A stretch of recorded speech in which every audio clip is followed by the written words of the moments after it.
Show. That's right. Welcome in. Welcome back, folks, to a Will Notre Dame consider adjusting its scheduling model as we enter the 12-team playoff era? This is the Always Irish Show.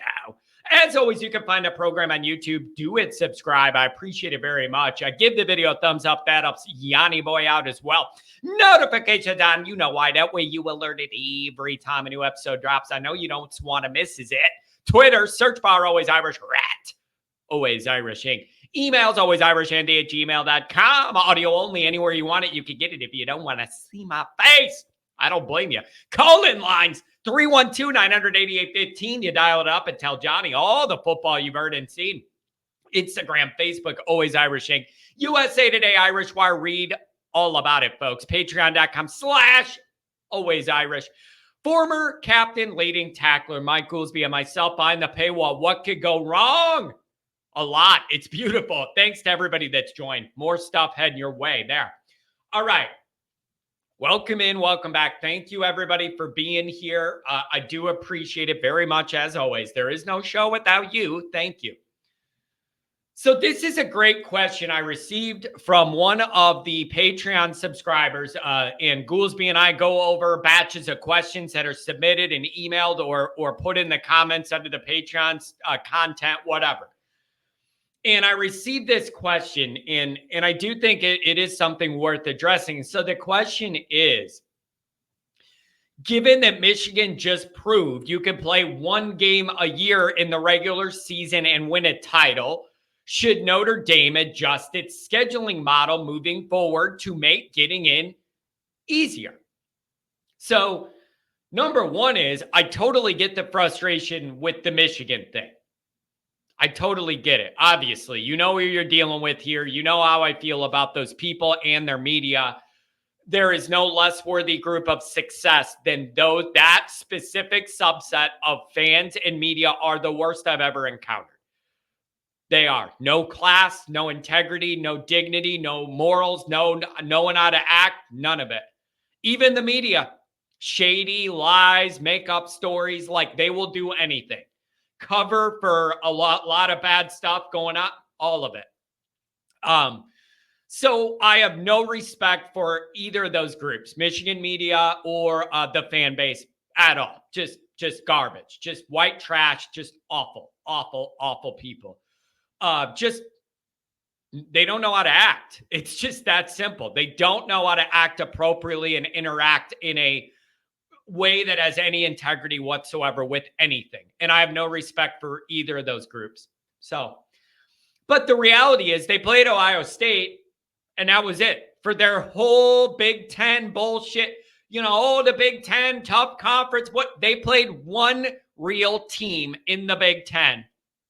And I'm including their entire regular season and the conference title game.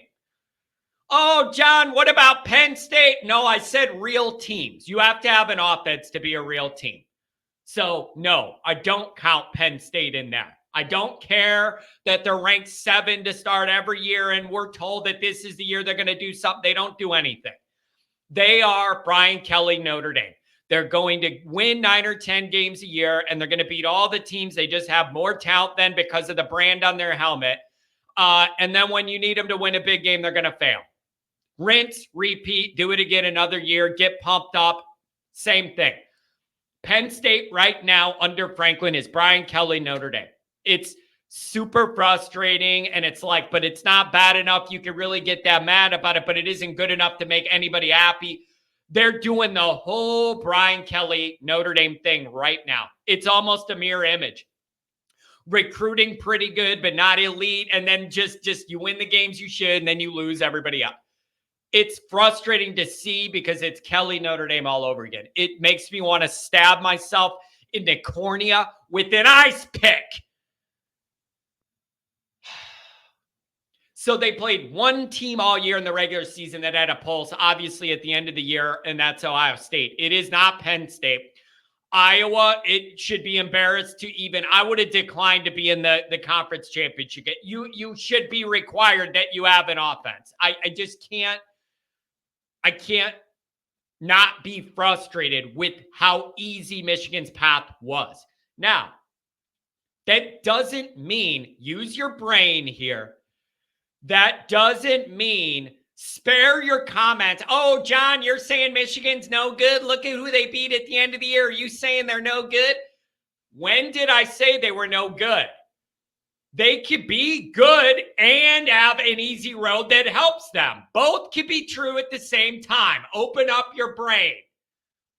So when I say they had the easiest path known to mankind, that doesn't mean they're not a good team, but it also helps when you have the easiest path of all time. Oh, the Big Ten's so tough. Respect us. Respect us. They played one team all year. Kiss my ass. So let's get into this. When you're looking at if Notre Dame's going to reconsider the way they schedule to try and position themselves in a Michigan-ly way for an easy playoff path, here's a few things we got to look at. Number one, the ACC agreement. Those 5 teams are going to rotate. It is what it is as long as that agreement is for. I don't know when it runs out, but there's nothing you can do about it. It's just going to rotate. So that's you already now we're down, you lost 5 games there that you have any wiggle room. It's actually a few more than that. So you have those 5, USC, Stanford, Navy. So there's 8 that you really don't have nothing to say about unless you're willing to cancel a Stanford series or tell Navy, we paid you back from the war. We're sick of playing you. I don't know. So there's 8. So already now you're pared down to your flexibility on what you might want to do. So that's something to consider. A lot of this framework's already in place. Nothing you can do about it. Number 2, teams are usually on the schedule many, many years in advance of the games being played. There's really no good way to know whether they're going to be up or down by the time those games come around. Like games that are on the schedule for 5 years ahead or something, you just don't know whether they're going to be up or down. Teams that are down now might be up when the game comes. The other way around might be true too. So that is an imperfect science. It isn't like in the summer, you look at who's going to be good or not, and then they're on the schedule in a couple months in the fall. It doesn't work that way. So that's kind of hard too. Number 3, do you work harder to not change who you're playing, but when you play them?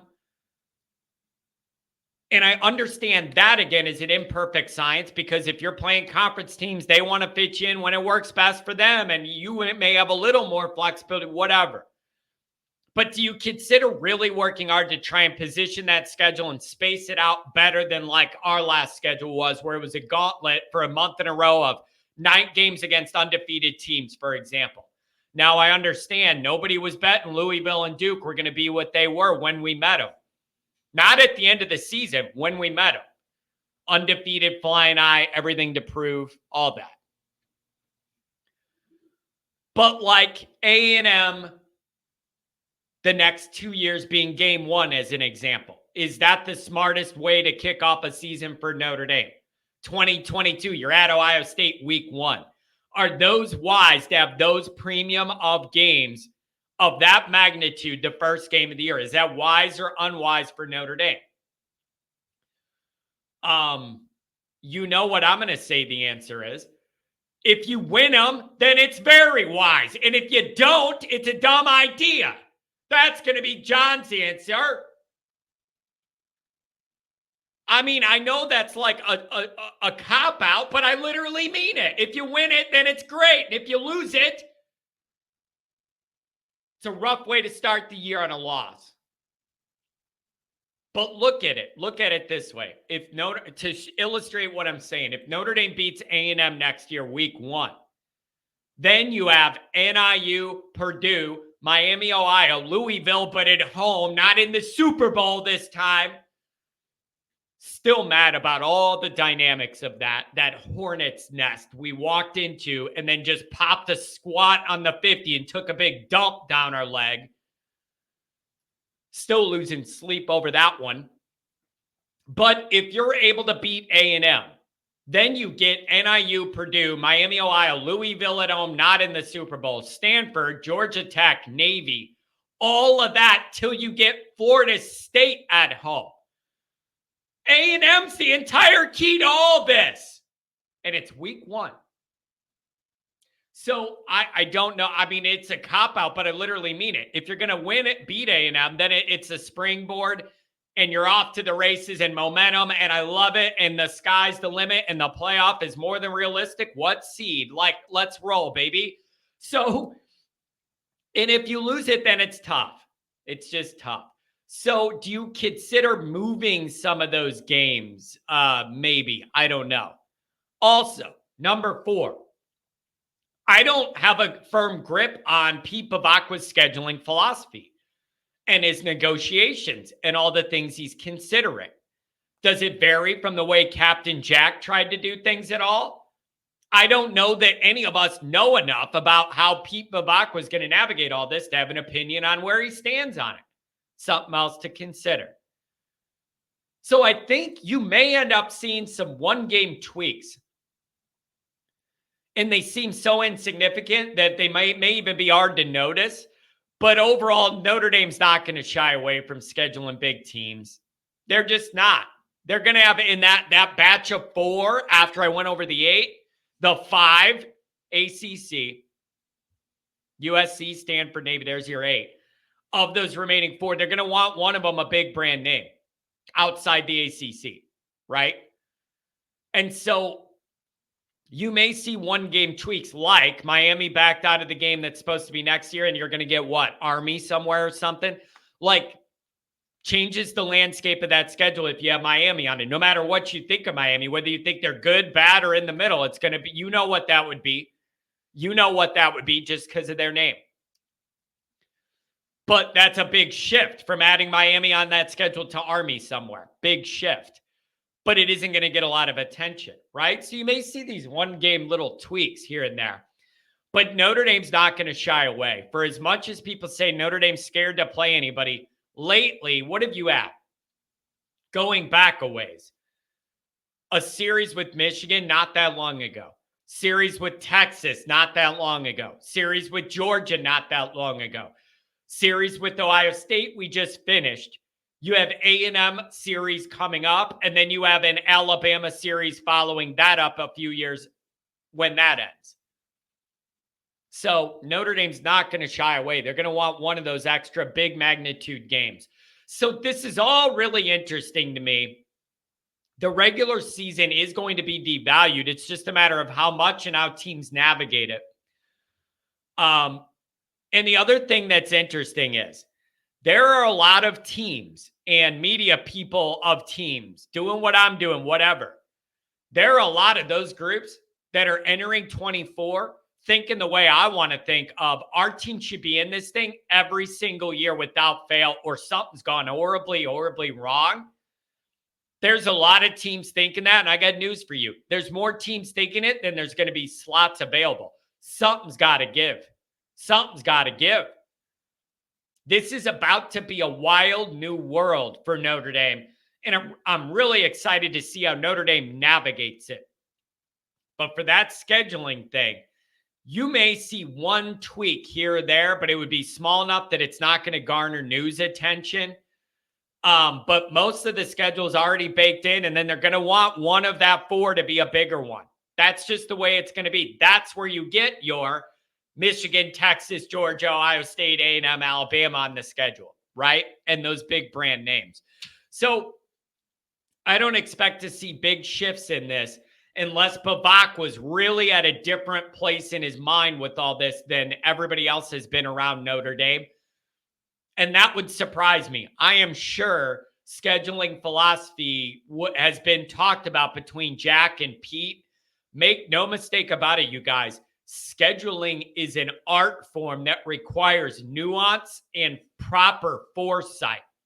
Jack failed last year. Failed. I get it. You got Denbrock. Thank you. Now retire. You failed the scheduling model last year, Jack. Failed it. Put Notre Dame in a bad spot. You did that willingly. Signed up for it. I don't care 40,000 people went to Dublin or whatever. Mistake. I'm sorry. I love Dr. John from the morning show, and his whole group went to Ireland and got to drink. And I love all that shit. Not more than I love Notre Dame winning games, though. Sorry.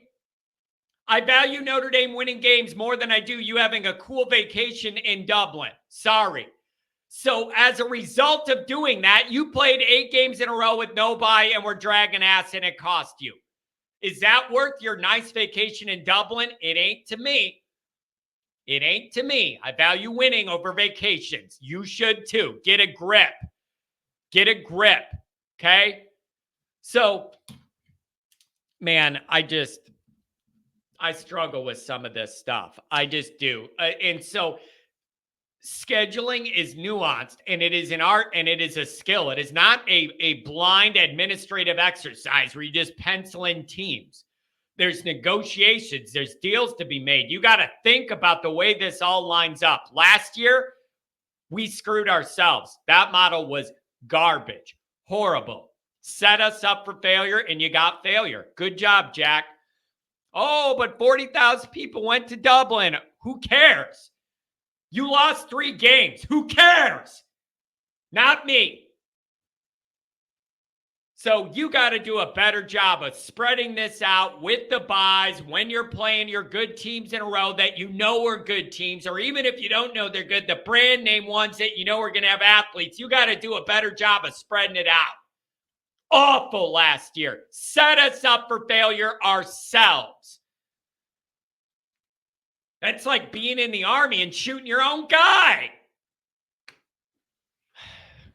So we're going to have to wait and see. And there's going to be an experimental period here when this new playoff starts. And we're just going to have to see how Notre Dame fits in it and if any tweaks need to be made. It's going to be wild. So I don't expect scheduling to change most. Notre Dame's not likely to shy away from tough competition. But I do need them to be better at actually putting the schedule on the weeks. You got to do better than you did this last year. You set us up for failure, and you got failure. Awful job. Let me know what you think.